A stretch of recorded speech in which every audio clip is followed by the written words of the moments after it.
Welcome to the Black Catholic series, sponsored by the Colorado Springs Council for Black Catholics. This video is a continuation of the history of Black Catholics in the United States of America.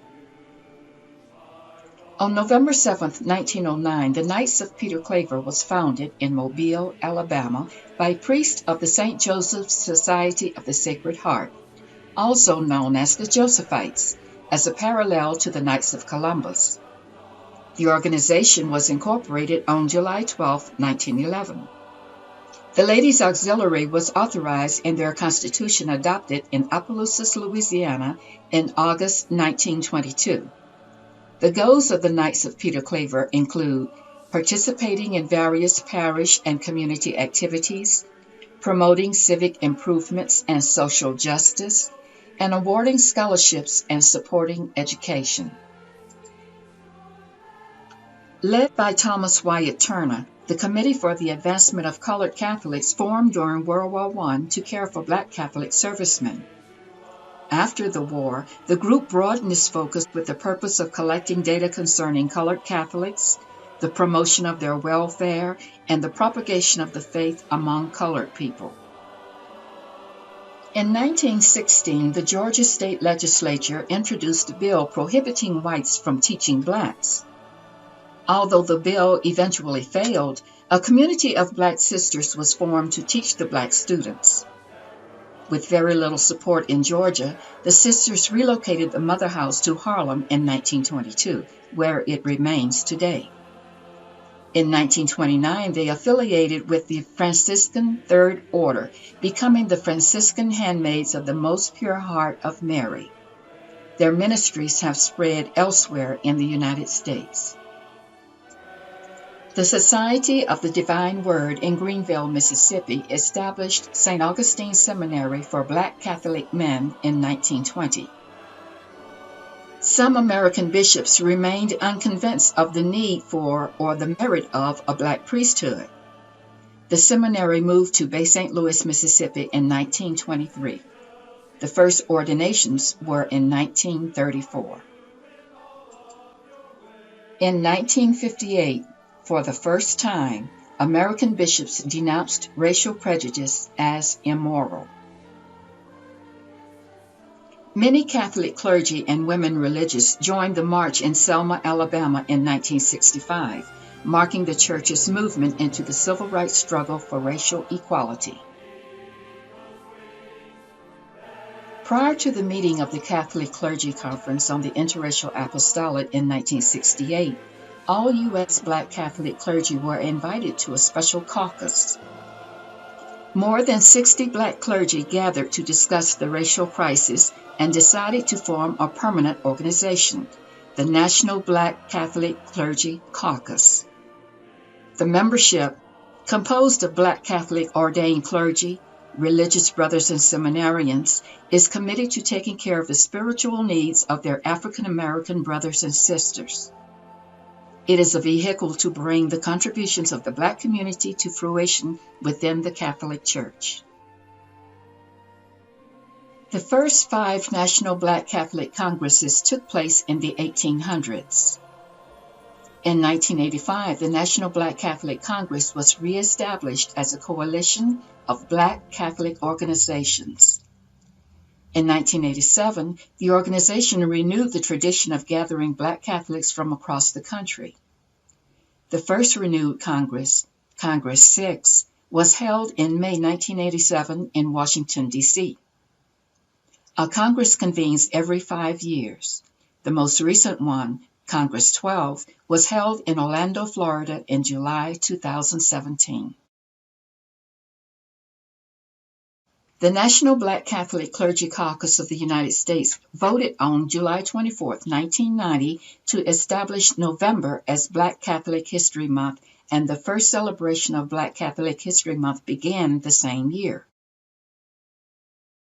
November was chosen because a number of important dates to Catholics of African descent fell within the month.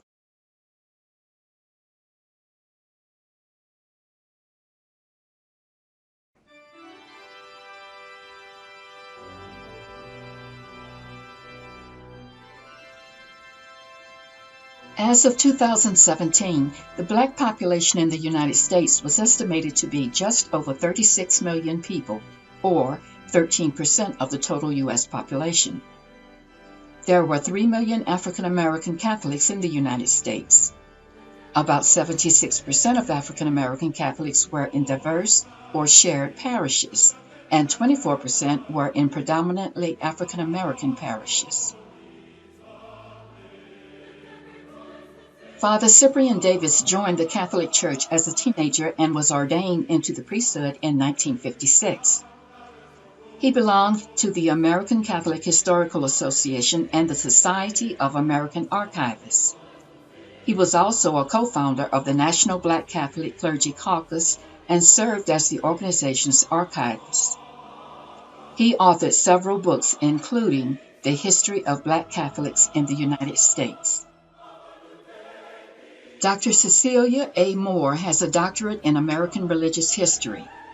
She has taught at the University of Dayton and is currently a Master's of Theology faculty member at Xavier University of Louisiana.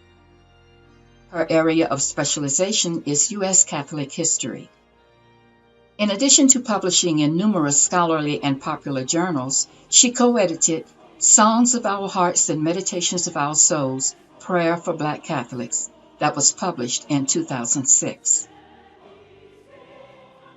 Sister Dr. Jamie T. Phelps has been a member of the Adrian Dominican Sisters since 1959. In 1989, she earned a doctorate in systematic theology from the Catholic University of America in Washington, D.C. She has served as director of the Institute for Black Catholic Studies at Xavier University of Louisiana and has taught at the University of Notre Dame. Sister Jamie is a freelance theologian, lecturer, and facilitator. She has edited or co-edited several books and has published more than 50 theological articles. Archbishop Wilton D. Gregory was ordained a priest in Chicago in 1973.